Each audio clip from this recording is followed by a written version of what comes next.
It was the kind of night when even the city seemed to be tired. The moisture weighed in the air, the sky darkened fast, and shortly after 10 at night, the rain began to fall. First thin, then hard. Heavy drops hit the Broadway asphalt, creating small rivers on Nashville's sidewalks. Within the Bridgestone Arena, the latest applause still echoed as thunder. Taylor Swift had just left the stage after more than 2 hours of show, one of the most intense of the tour. The still sweaty face, the heart accelerated. She had learned over the years hiding tiredness with a smile, but inside, that night, there was a nuisance she couldn't name. Maybe it was just the body asking for rest. Perhaps it was the silence that comes when the spotlight goes out. Outside, the armored van was already waiting with the engine on. The security guards made the usual corridor, guiding it from the side exit, where few knew it was going through. It was a quick, rehearsed, efficient route, but something made her stop. It was a movement, a small, immobile silhouette next to a tree between two dumpsters,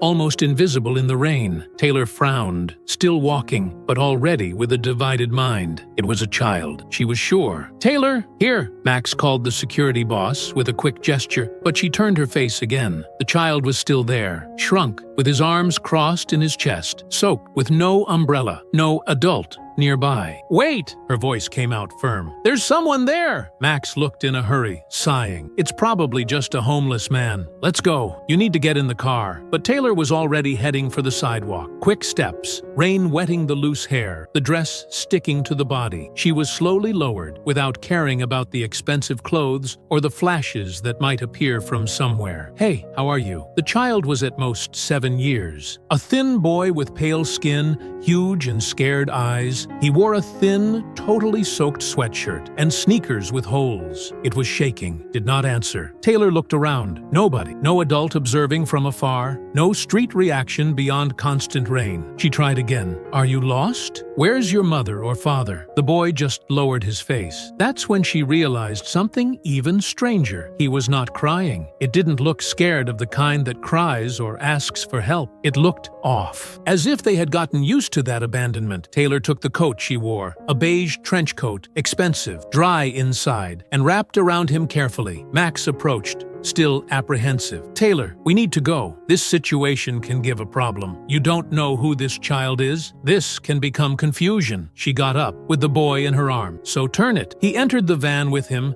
sitting in the back seat. Max closed the door with a resigned sigh. The driver looked in the mirror. "Home?" Taylor shook her head. "No, hospital closest. Now." As the car accelerated the wet night, she held the child firmly in her arms. She felt her heart beating fast, like a scared bird. But still, he said nothing, not a word. And in that heavy silence, Taylor was sure of one thing. That boy was not just a lost child in the rain. He was running away from something, or someone. The car crossed the streets of Nashville in silence, only with the sound of windshield wipers fighting the rain. The city's lights reflected in the wet glasses, creating neon smudges that passed too fast to fix their eyes. Taylor held the boy against his chest, trying to warm him with his own body. He didn't say a word, but his eyes kept moving, watching everything around, as if he sought a way out there, inside that closed car. From the front seat, Max spoke softly to someone on the phone, probably with the press officer or the image manager. Taylor knew what came next. Protocols, worries about exposure, fear of scandals. But she was not interested in managing nothing that night. "Do you have a name?" he asked, looking into his eyes. The boy hesitated. He took a deep breath, as if fighting fear demanded physical effort. After a few seconds, he murmured, "Liam." Taylor smiled with sweetness. "It's a beautiful name." "Hi, Liam. I am Taylor." He did yes with his head, but did not return the smile. "It's all right now, okay? No one will hurt you. We're going to a safe place." In the rearview mirror, the driver stared at her with a difficult expression to decipher. Surprise, mixed with admiration, and a little concern. Taylor knew that it seemed strange to those who watched outside. A global star leaving a show and taking an unknown child to the hospital. I sounded like a movie script, but Liam's gaze was too real to be fiction. When they arrived at the hospital, Max went down first and paved the way. Taylor came out with the boy in his arms, protecting his head with his wet coat. The reception at that time of night was almost empty. Nurses looked at each other as soon as they recognized it. "Please, he needs help." Her voice was firm, almost maternal. "It's cold. It may be dehydrated. I don't know if he ate today." A nurse approached quickly with a small wheelchair. Taylor bent down, but Liam didn't want to release her arm. Grabbed firm. "I stay with you," she said low. "You're just going to take care of you. How are you?" He hesitated, but accepted. While being taken by the professionals, Taylor filled a makeshift record. "I did not know his exact age, nor had data from relatives.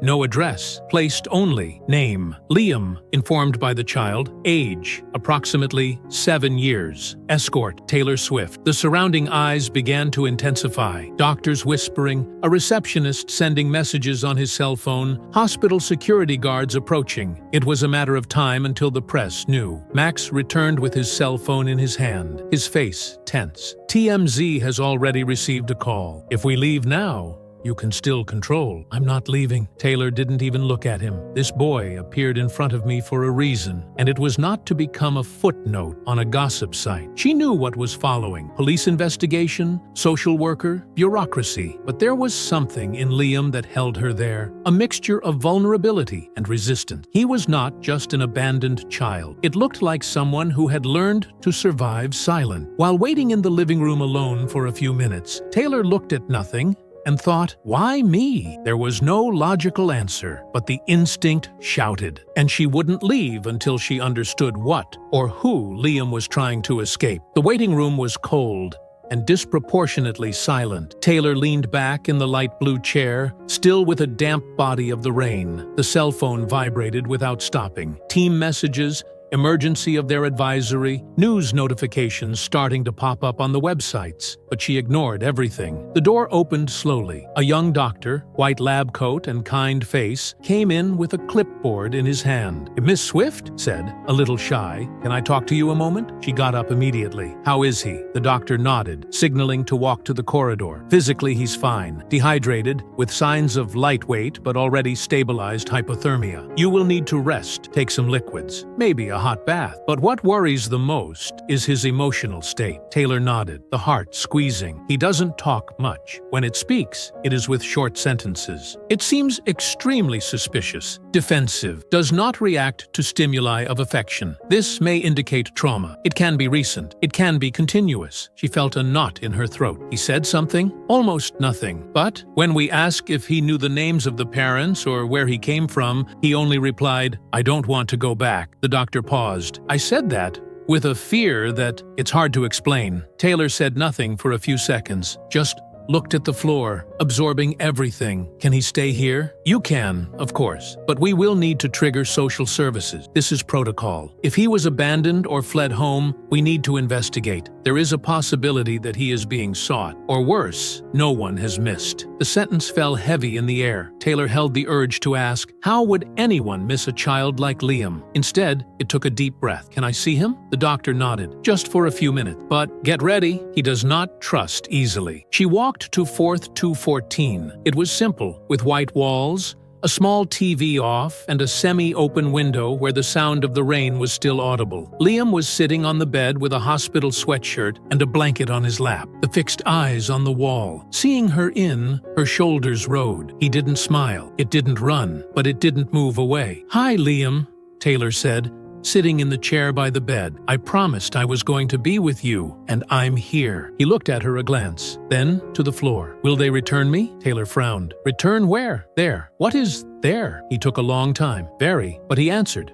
with a low voice, almost without sound, "Where they scream, where no one listens." That got it right. Taylor leaned slowly. "Liam, who are them?" But he didn't answer. Instead, he pulled his blanket to his chin. His eyes were no longer scared. They were resigned, as if you already knew that in the end, no one ever stayed. Taylor stayed there for over half an hour, in silence, just respecting his presence, not trying to force words, just being. When he got up to leave, he finally spoke again. "Are you going back?" She looked straight into his eyes. "Yes, tomorrow early." He didn't smile, but for the first time, he closed his eyes as if trusting. Taylor left the room and, in the hall, found Max waiting. "Social services have already been informed," he said. "They come early tomorrow. And, Taylor, the story is already everywhere." She looked at him. "Let them talk. They don't know anything." Max crossed his arm. "But you know you can't take you home. right? You are not relative. This can complicate your life in ways that I'm not worried about my life now. And for the first time that night, Max didn't answer. Tomorrow, the newspapers would be full of headlines. But Taylor already knew that wasn't just news. It was the beginning of something much bigger. And she wasn't going to retreat. The clock scored 8:12 a.m.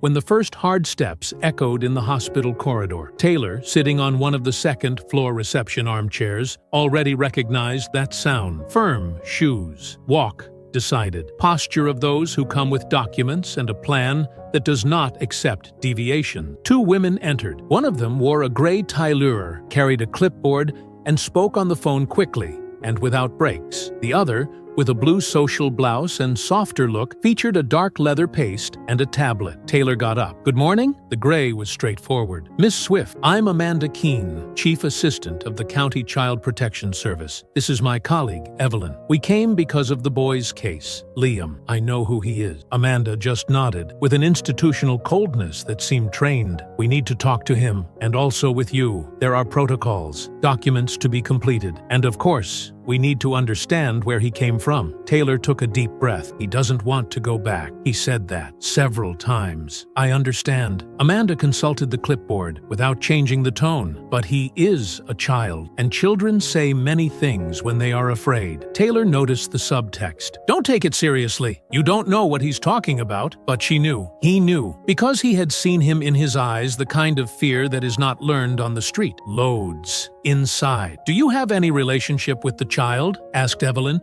trying to soften the conversation. "Any family bond?" "No, I found him alone, in the rain, last night. He was not well. I didn't talk to anyone. I brought him here." "And did you take you directly to the hospital?" Amanda wrote down every answer. "Without triggering the police?" He needed medical help. The police would not give him water and blanket. The two exchanged a quick look. Amanda closed the clipboard. "We need 20 minutes with the boy, alone. Then we will talk to you again." Taylor hesitated. "He'll think I left." He needs to understand that he is now under the responsibility of the state. It's not personal. Taylor held the urge to answer something harder. He just nodded and returned to the seat. Watched both enter the room. Minutes later, Max arrived with 2 coffees in his hand, extended one to her. "How is it inside?" "Cold and packed with protocol." He sat next to it. "The media is on top. They are trying to find out the boy's name. There are already people saying that it is marketing play." Taylor gave a dry laugh. "Of course, because we invent a traumatized child just to climb streaming in Spotify." Max looked at her with some concern. "You know that even with the best intentions, this can become an avalanche, right? They can try to push you away.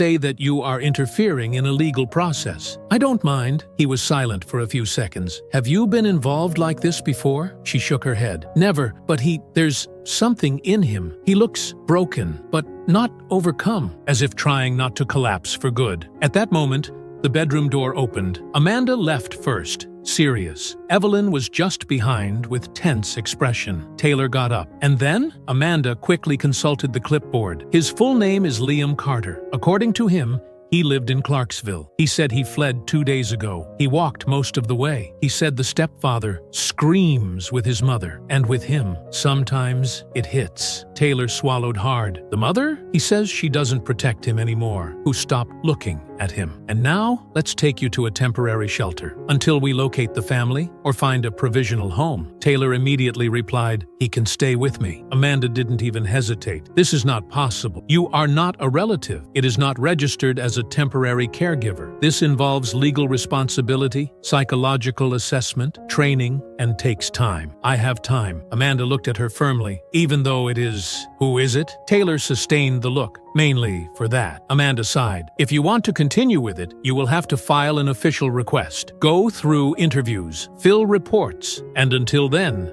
he will be taken to the shelter of the county." Taylor knew that county shelter did not mean comfort, safety, or welcome. It was synonymous with queues, crowded rooms, and children waiting for years for someone who never came. She looked at the bedroom door. "I'm going to do everything, whatever it takes." Amanda kept the clipboard. "We'll see." While the 2 social workers moved away from the hallway, Taylor knew she had just entered a world she didn't understand, but could no longer ignore. And on the other side of the door, Liam was shrunk on the bed, listening to everything. He knew this script. People come in, promise, go away. But something in that woman made him want to believe, even without getting it. 2 hours after the departure of social workers, Taylor was still in the hospital, sitting on a pile of forms delivered by a children's legal sector employee. Canitos, technical terms, legal jargon, cold words such as provisional guardianship, emergency guard, and supervised visit. She read carefully, but it was like crossing a minefield without map. Beside him,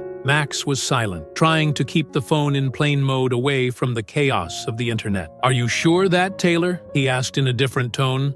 Less manager, more friend. "I don't know if I'm sure anything," she replied, signing another document. "I just know that if I don't try, I'll spend the rest of my life asking myself what would have happened to him." She looked at the closed door of room 214. "He doesn't trust anyone. And strangely, trust me. I can't break it." Max scratched the back of his neck, restless. "The press is already calling the case of the Rainbow. The hashtag is viralizing. Half of the internet wants you to adopt it. The other half is wondering if he is really real." Taylor raised an eyebrow. "Glad the truth does not depend on public opinion." In the next room, Liam ate a bowl of cereal brought by a nurse. "I didn't ask anything. It asked for nothing. It was there just because it was. Eyes fixed in nothingness, as if they were anesthetized inside." When Taylor came in, he looked up for a second, but looked ahead again. "They said they will take me," he murmured. She sat on the edge of the bed. "I asked to leave you with me. It will take a while, but I will make it work." He chewed in silence. "They always promise." Taylor took a deep breath. "I know, but I am not them." After a while, she tried to soften the moment. "Do you like music?" He shrugged. "A little." "Any favorite?" "Before, I heard a song with my mother. The one from Safe and Sound." "It was yours." Taylor's heart squeezed. She remembered exactly when she wrote that song. It was about protection, about saying, "It's okay now." He never thought that someone like Liam would be listening to it in a dark room, trying to believe every word. "Do you want to hear again?"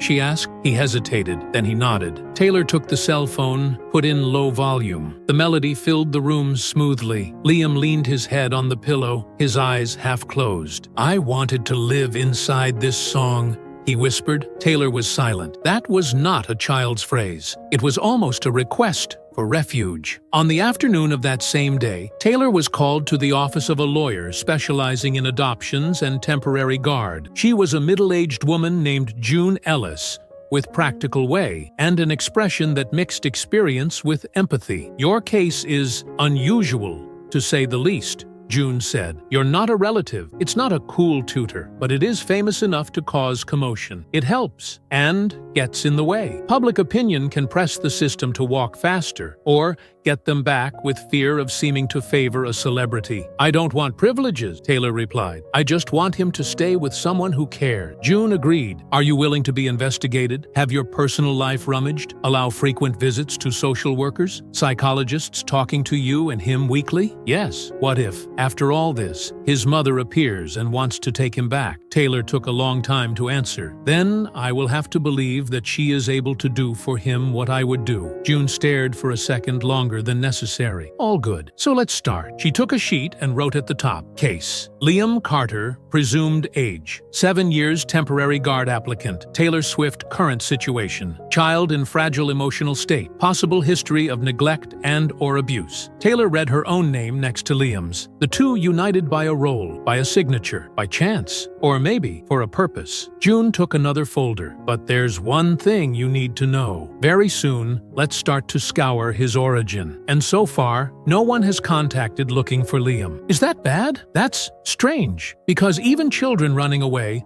someone misses. A neighbor, a school, a distant relative. But for now," she paused, "it's as if he had disappeared from the map before he even fleeing." Taylor felt a shiver up the spine. Something was not right, and maybe, only maybe, the hardest part was yet to come. The bureaucratic process was officially in progress. The paperwork, the initial interviews, the warning that the next few days would be decisive. But despite all the formal structure set up around, nothing seemed concrete. Liam was still in the hospital, waiting for the judge's decision on where he would be sent, while Taylor's temporary guard request was analyzed. What should take weeks, perhaps months, was being accelerated by influence and pressure public. But Taylor didn't think about it. She thought of Liam. Since finding him, I couldn't sleep properly. The images were repeated. The real boy in the rain, the empty eyes, the almost protective silence with which he surrounded everything around him. It was as if he had built a wall inside, and she could barely scratch the surface. That morning,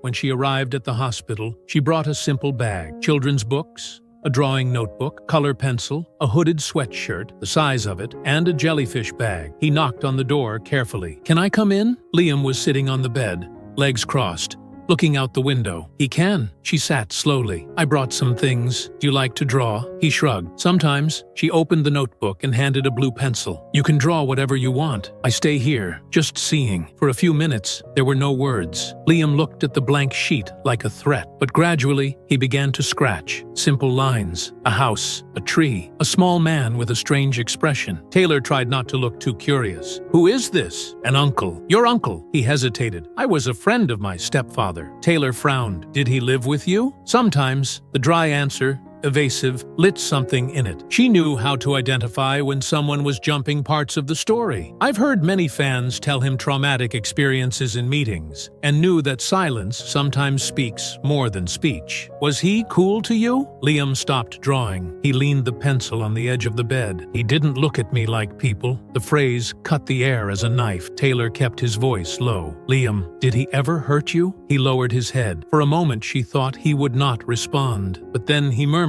almost without sound, "He made me quiet, always. I said that if I told, my mother was going to disappear." Taylor's heart began to beat faster. She looked at the door, making sure she was closed. "And did you tell someone?" "I tried, at school, but no one believed. They called my mother, and after that, she stopped looking at me." Taylor felt her hands sweating. It took a deep breath. "Do you remember his name?" Liam looked at her. The first time she looked at her for more than 3 seconds. "I don't want to remember." Taylor knew she couldn't force, but I also knew what that meant. It was not just a case of negligence. There was something deeper there, something that involved fear, blackmail, emotional abandonment, and perhaps psychological abuse. Or worse. She got up slowly. "Do you want me to stay here tonight?" Liam made her head without hesitation. Taylor pulled the chair, straightened a blanket over her legs, and leaned back, making it clear that she wouldn't leave. That same night, while he slept, she sent a short message to June, the lawyer. "We need to investigate the stepfather and a possible friend of his. Something is not right. I need to know where this boy really came from." The answer came in less than a minute. "Understood. Tomorrow I start to get up, but if it's something more serious, you need to be prepared to go to the end." Taylor looked at Liam, breathing deep into light and restless sleep. She already knew I couldn't go back. What started with a boost in the middle of the rain was now a silent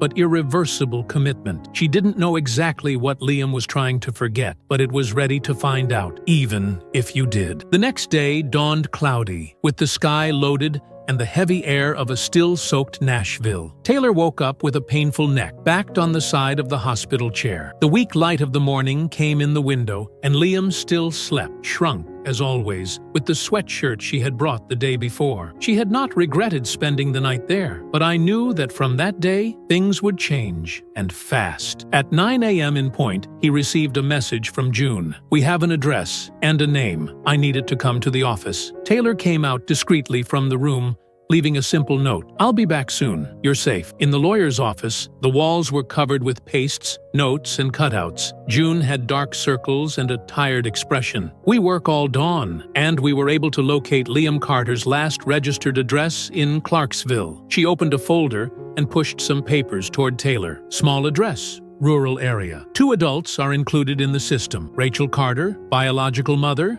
and Douglas Price, stepfather. Both have been passing through domestic negligence for 4 years. Case archived." "Filed why?" asked Taylor. "Lack of consistent evidence." Translating, the child was too small to be heard with weight, and the mother denied everything. A pattern. Taylor ran his fingers through the papers. Old photos, weapons buying records, bargaining of fights in bar. And the uncle? June took a deep breath. Here comes the most complicated part. The house has in recent years frequent visits of a man named Caleb Moore, with no official ties with the family, but with mentions in police reports.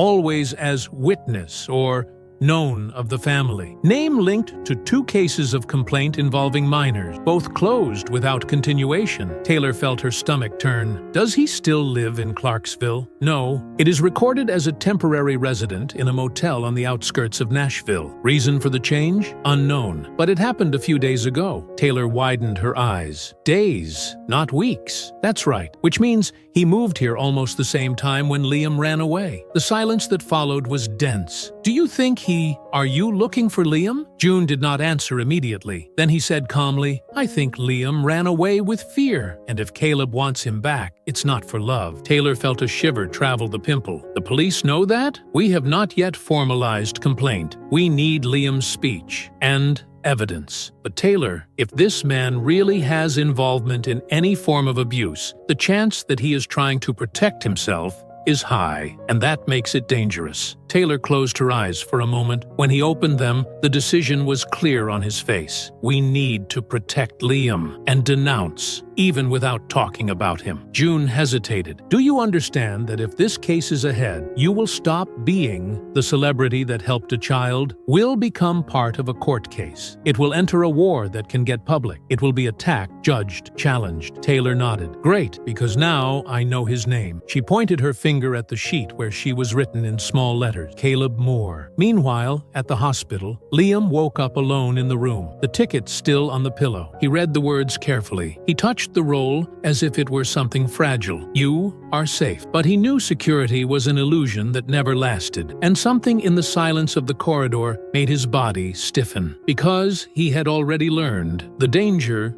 when it comes, does not warn. That same day, upon returning to the hospital, Taylor found social worker Evelyn waiting for her in the hallway. Without Amanda, the mood was less rigid, but the content of the conversation would be everything but light. I received the information that you are trying to open a complaint against someone from Liam's past, Evelyn began, straight to the point. I'm not trying. I will do that, Taylor replied firmly. His name is Caleb Moore. It has already been cited in other cases of children's abuse, all shelved. And now, it is a few kilometers from where Liam appeared alone, in a rain, shaking with fear. Evelyn crossed her arms. I understand your concern, in truth, but we cannot act based solely on suspicions and old records. Liam would need to confirm this. Name, point, formally. He is 7 years old. Taylor raised her voice, but soon lowered the tone when she realized where they were. And it's in shock. It was threatened. He said that. If I tell you, my mother disappears. I know. But what we have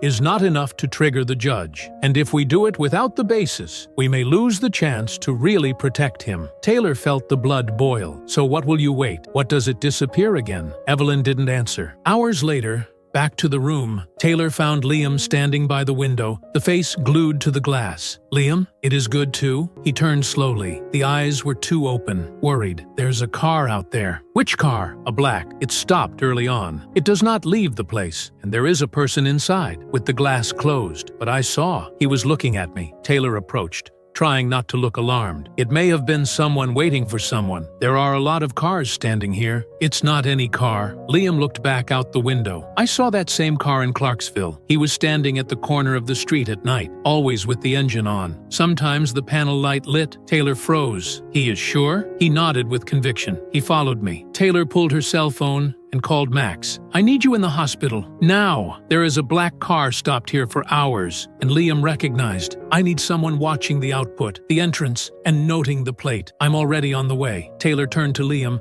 bending down to his height. Listen, you're safe here, I promise. And if this car is here for you, it won't touch you. Not now. Not while I'm here. He looked at her. There was something different there. A mixture of fear and guilt. If he saw me, he can go after my mother. Taylor froze. Do you think he knows where she is? I don't know, but he always knew everything. He said that if I ran away, he would make her disappear. In truth, Taylor held Liam's hands carefully. None of this will happen. You are no longer alone. Did you understand? He hesitated. Then, for the first time, he threw herself in her arms. The small, tense body, squeezing her chest tightly, as if you needed to grab something real so as not to be pulled back to what you lived. And Taylor knew at that moment that things were about to climb, because Liam's story was not just about abandonment or pain. It was about someone who was still loose, and I was not afraid to repeat it all over again. The hospital no longer looked like a safe place. It was discreet, yes, small, away, with minimal security and little movement. But at the same time, it was too predictable. Taylor knew that if anyone wanted to wait, just sit down and watch. And that's exactly what Liam realized before any adult. The black car was parked early on the side street between two trees. Stopped, turned off, but with someone inside, visible only when the glass reflection gave space to the silhouette. And that was enough. Max arrived fast, in less than 15 minutes. She was wearing jeans, light jacket,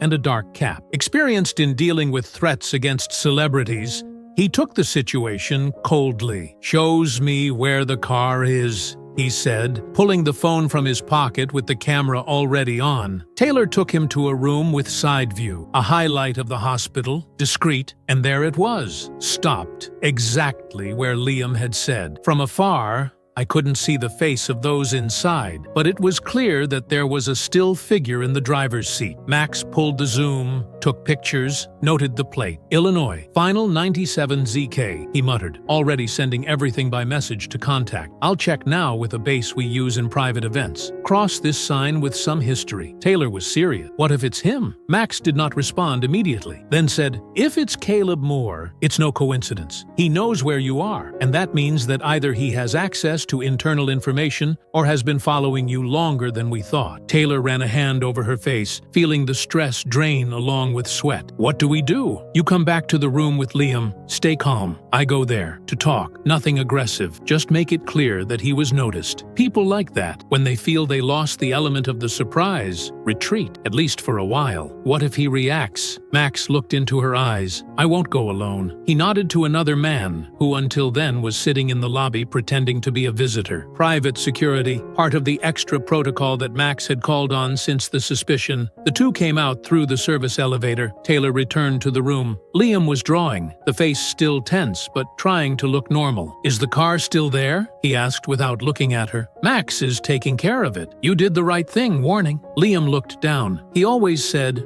"No one would believe me." Taylor sat next to the bed. "I believe." And then, like an echo, came the sound of a notification on the cell phone. It was Max. A short message. "It's him. We just confirmed the identity based on an old photo. Caleb Moore." He didn't say anything. He just smiled and turned on the car. "It left without haste, as if we wanted to see him leaving." Taylor read in silence. He felt the blood warm inside. That was not just a threat. It was control. It was a psychological game, and it was personal. She looked at Liam, who now stared at her. "He's going back, right?" Taylor didn't have the courage to lie. "Perhaps, yes. But the difference now is that you are no longer alone." Liam didn't answer, just came back to draw. But this time, what emerged on paper was not a house or a tree. It was a black car, with a shadow in the front seat, and the headlights were lit. The next morning, the hospital reception was no longer the same. There were cameras, 2 local TV teams, a New York Times reporter, and dozens of named cell phones. The Rain Boys case now had a face, surname, and especially audience. Taylor arrived early on a cap and sunglasses, but it was no use. Her face was too much known. It was enough to pass the revolving door for the flashes to start. "Taylor, are you going to adopt the boy? Is he your relative? What is the relationship with the biological family? Do you fear retaliation?" She didn't answer anything. He climbed straight to Liam's room with 2 security guards paving the way. In the elevator, he sent a message to June. "I need to get him out of here. Today." The answer came quickly. "Legally, it can't yet. But if you have medical justification or psychological recommendation that proves risk, there are gaps. Do you want me to provide something?" "Yes, everything." Upon entering the room, he found Liam standing, already dressed. The blue backpack Taylor had given the day before was tidy on the bed. "Did you know we left?" she asked. "No, but I dreamed of it." Taylor bent down, looking into his eyes. "Let's get out of here for a while, to a place where no one will know where we are. But you need to trust me, even if things get strange." He nodded without speaking. Taylor signed the papers that June sent by email. "Transfer under emergency psychological guidance, using the opinion of a children's psychiatrist who who visited Liam the day before. All within the law, officially, but it was unofficial. It was an escape. In the parking lot, Max was already waiting for them with a different car, from plates outside the state. The media was still in front of the hospital, not knowing that the exit would be from the back. Before getting into the car, Taylor looked up to the cameras at the top of the nearby building. "They will follow us," Max confirmed with a nod, "but only if you know where to go. For now, you only know that you disappeared, and that, for them, is already news enough." The road was long. Nashville disappeared in the rearview mirror. They took an alternative route to the interior of Tennessee, in a rented house under the name of Third Parties, surrounded by trees, without neighbors nearby. Liam passed the way in silence. Sometimes I looked out the window. Sometimes I drew. It was only when they arrived at the new house that he said something. "This place is quiet." "That is good?" asked Taylor. "I think so. But when the place is very quiet, I start listening to what is in my head." She sat next to him on the living room couch. "And what do you hear?" He took a long time. Then he answered, staring forward. "He's saying he'll find me." Taylor felt a shiver that didn't come from the wind. That same night, while Liam slept in the upstairs room, Taylor descended to the kitchen. He took the cell phone, opened the nets. The Savilium hashtag was one of the most talked about subjects in the country. But among the messages of support and indignation, he began to notice something strange. Newly created profiles, anonymous accounts, commenting with irony, posting phrases such as, "The truth will appear. She doesn't know who she's moving. It's not all that seems." Taylor called Max immediately. "Do you see that?" He analyzed the profiles with the look of those who know the game. False accounts, bots, probably, trying to reverse the narrative, plant doubt. Who's sent? Someone for fear that the truth comes out. Taylor took a deep breath. So now it's not just protecting Liam, it is protecting his story. And protect you too. She looked at the stairs, where Liam slept upstairs. "They missed me because I'm not afraid of the truth." Max stared at her for a moment. Then he answered firmly, "I hope they are afraid of you." 2 days have passed since Taylor and Liam hid in the inland house. The place was surrounded by trees, with no sign of neighbors or busy road. Peace was real, but it was not comfortable. Liam was still silent, drawing. He slept badly. It had nightmares. He repeated short words, sometimes waking up with phrases like, "doesn't count," or "it wasn't me." Taylor tried not to press. Let time create bridges. But time didn't heal everything, and they needed more than patience. On the afternoon of the third day, Taylor stirred in a box of objects that had been sent by the social worker. They were items taken from Liam's house in Clarksville. Toys, clothes, and a small tablet with the crack screen. She didn't expect it to work, but when she turned on the charger, the screen lit. It was an old model, locked by a 4 numbers code. She called Liam. "Liam, do you remember that here?" He approached slowly, curious. "It was mine, but he wouldn't let me use it." "Do you know the password?" he thought. "Try 1223, Taylor typed. The screen unlocked. She opened the gallery. Hundreds of old photos, mostly blurred, digitized drawing, some short videos. But one caught the eye. A file with the name "Do Not Delete," recorded about a year ago. She looked at Liam. "Do you remember what this is?" He nodded, but was tense. "I recorded hidden, on a day when he was screaming a lot. Can I hear?" He hesitated. Then, with a voice, "Okay." Taylor put the phone, squeezed play. For a few seconds, only silence was heard. Then a door knocking, and then the voice of a man. Serious, annoyed, uncontrolled. "Shut up. Stay in your corner. You will ruin everything. If I open my mouth, I end up with you. And with her too. Did you understand?" The sound of a falling object. A noise of muffled crying. "You're nothing, nor is she. No one will believe you. And if you believe it, it will be too late." Liam's voice. Small, almost a whisper. "I just wanted to sleep." Taylor paused. He was silent for several seconds, with his eyes fixed on nothing. Then he looked at him. "Do you know what this here means?" He shook his head. "This can change everything. We can take this to the police. Pro-judge. It is real proof." He threatening, yelling, "You trying to ask for help?" Liam was silent. "But that can make him angry," he said, his voice shaking. Taylor knelt in front of him. "I'll make you a promise. Now, listen well." He looked at her. "I won't deliver this video without first ensuring that you are safe. True, safe. Somewhere where he cannot reach you. I will do this the right way, but you have to trust that we will get out of this together." He nodded. "It's okay." That night, Taylor sent the video to June, with the following message: "We found the key." The lawyer's response came with an unusual urgency. It changes everything, but it also speeds up. When this video is introduced, he will know, and if he is close, he will try something. Taylor looked out the window. Outside, only the sound of the cicadas and the wind between the leaves. But she knew, silence before the storm was always disguised as calm. Shipping the video changed the game. That same night, June contacted the Child Protection Department and a state prosecutor. Caleb's audio threatening Liam was more than a proof. It was a cry for help, recorded by a child that no one wanted to hear at the time. Less than 6 hours later, the video was already in the hands of a judge. And at 7 in the morning the next day, the internet exploded. Someone leaked. The recording fell into the hands of an independent journalist who had been covering the case from the beginning. The audio was released with edited parts to preserve Liam's identity, but the message was clear. A child had been threatened and silenced for years, and now the whole country heard the voice the system ignored. The name Caleb Moore appeared in the headlines. National news sites,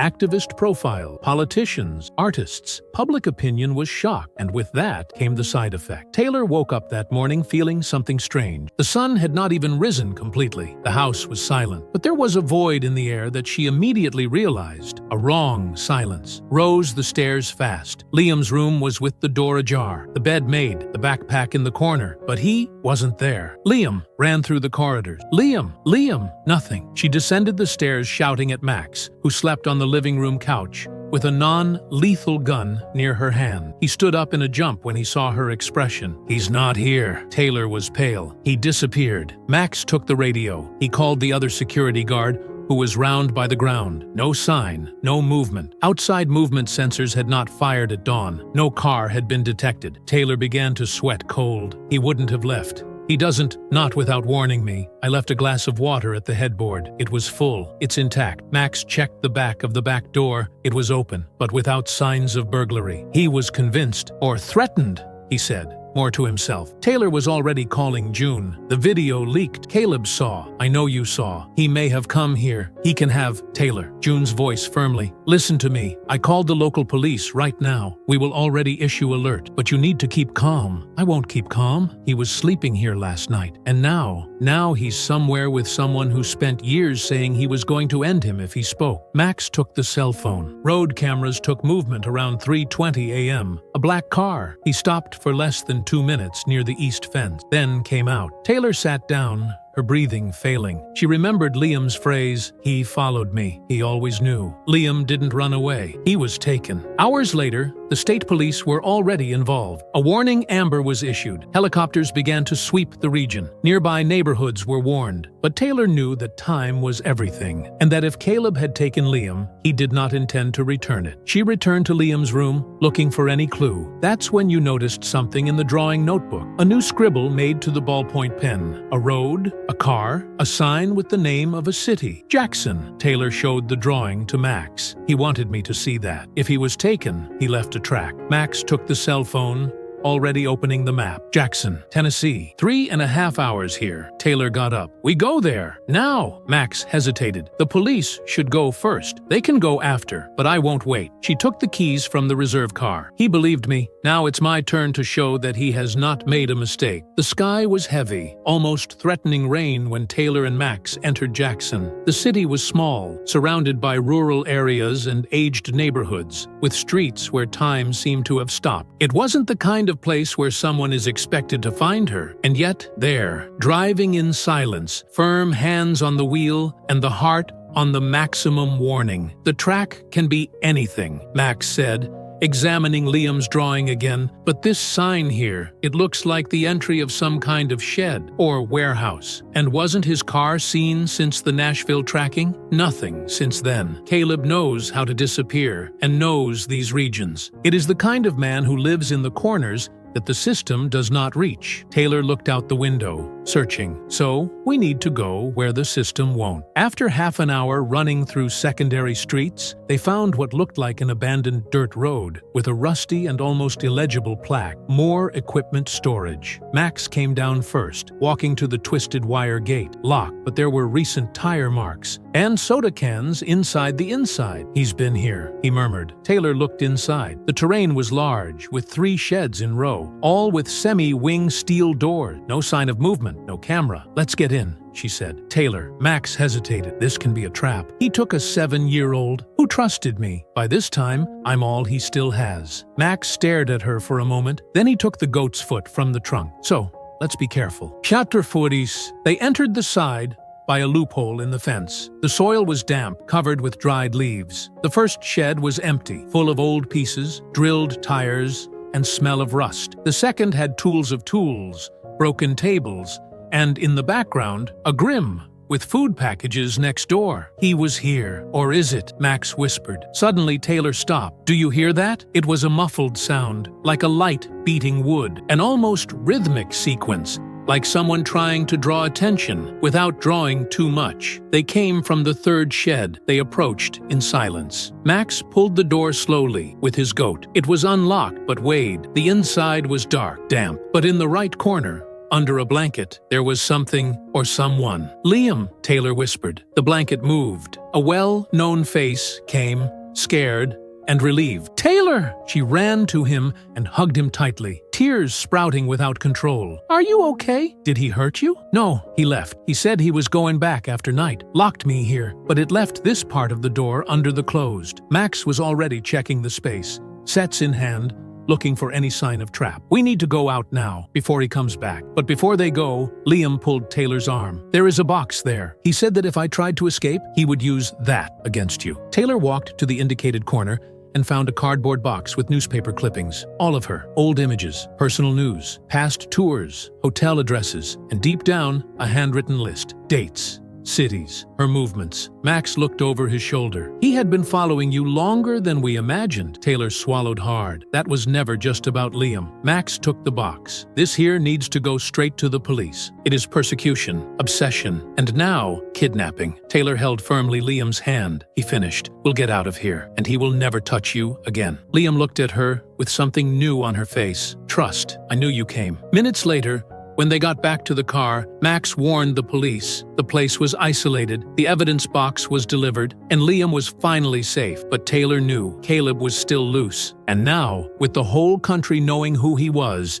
he had nothing more to lose. It was less than 24 hours since the ransom. Liam was now in the custody of a special prosecution team with psychological follow-up and reinforced protection. Taylor was with him all the time aloud. He slept beside his room. With each step, her conviction grew. She would do whatever she needed to make sure he would never be threatened. Meanwhile, the name Caleb Moore was stamped on all TV channels, news sites, digital panels. Her face, aged with bad eyes and badly made beard, was shown alongside words like fugitive, dangerous, accused. Police had already identified that he had been out of the radar for years, using false names, forged documents. Now, with the exhibition, his time was running out, or that was what everyone thought, until the phone rang. The connection came from the number of Taylor Personal, a number that few people had. It was late afternoon. The cell phone vibrated on the kitchen table. When she saw the unknown prefix, something inside her, frozen, answered in silence. "Hello?" A heavy breath. Then the voice. "Did you think you had won?" Taylor locked. The voice was unmistakable.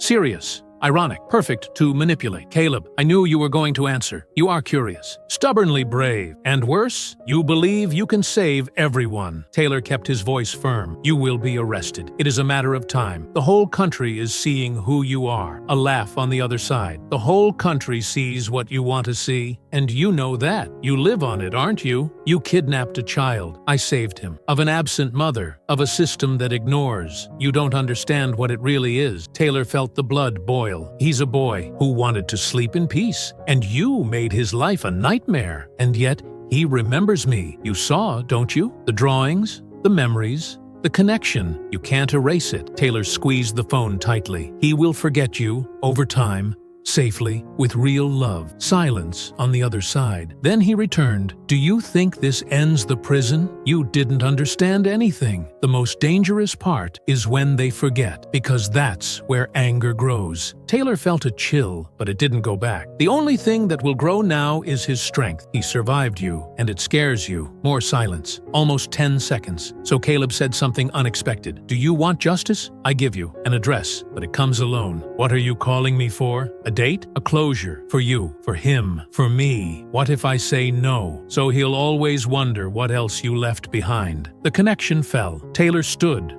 looking at nothing. Max came in shortly thereafter, realizing the mood. What it was, she took a deep breath. He called me. What? He wants me to go to him. He said he would give me closing. This is a trap, Taylor. A play. One last bluff before disappearing. Could it be? But maybe it's the end we need. And if I go, it won't be alone. Max nodded. So we go with everything. The address indicated by Caleb was on the outskirts of Decaturville, a tiny town south of Jackson. It was a thin forest area with few official records and no surveillance camera. A place where no one went by chance. Taylor arrived at the scene at dusk, accompanied by Max and a police team positioned at strategic distance, following the prosecution's instructions. First, negotiation. Action later. The place was an old cabin with broken windows and a partially collapsed porch. Caleb was out there, sitting in a wooden chair, as if waiting for a casual visit. Worm, the same black video jacket of Liam's recorded. Smoked. He used to smile. Taylor got out of the car with visible hands, her cell phone off her pocket. What theater? She said as she approached. I preferred to call farewell, Caleb replied, too calm. You wanted to understand everything, don't you? No, I wanted justice. Ah, but justice is selective and slow. What you really want is to be able to say that you have won. Taylor didn't blink. What I want is that he never needs to remember you to sleep. Caleb got up. He walked a few steps slowly with his hands in his pockets. The air around it seemed dense, suspended. Do you think he will heal? That will grow normal. Write books? Do therapy? Go hand in hand with someone and forget it all? I think he will grow. With brands, yes, but free. He is free. More than you. Caleb looked at her in the eye. Because he faced what you're afraid to see. You live surrounded by people who protect you from the truth. He survived her. Taylor approached. He survived despite you. And now it will live far from you. At that moment, the police appeared around. Caleb raised his hands, as if waiting for it all the time. Did not try to escape, did not react. Just muttered, the hardest part is not being arrested. It is knowing that what you broke will continue to exist, even after you. And then it was handcuffed, silent, no fight. Bawty! Hours later, at the Children's Protection Center, Taylor found Liam sitting with a therapist. He played with pieces of writing, not even knowing the outcome. She approached slowly, and he looked up. You came back. I will always come back. He watched her face for a few seconds. He left. Taylor knelt beside him. It was arrested, and it will stay away. You are free now. Liam didn't smile, but it took a deep breath, as if they took a chest weight. Can I leave too? You can go wherever you want, but if you want, you can stay with me, the time you want, or even when you want to say goodbye. Liam was silent. Then he murmured, I want to try to stay. Taylor held her hand carefully. Then it starts here. The rest, we build together. Months later, Liam was officially placed under Taylor Swift's temporary guard. The adoption process was still in progress, but for the first time, he slept without shrinking. I attended the school. He drew colorful things. The Caleb Moore case has become a national symbol of failures in the children's protection system, and the power that a gesture can have. The courage of a child who squeezed record and the choice of a woman who stopped in the middle of the rain changed everything. And deep down, perhaps the biggest victory was silent. Because in that house, in a bright room, a child slept quietly, and that it was enough.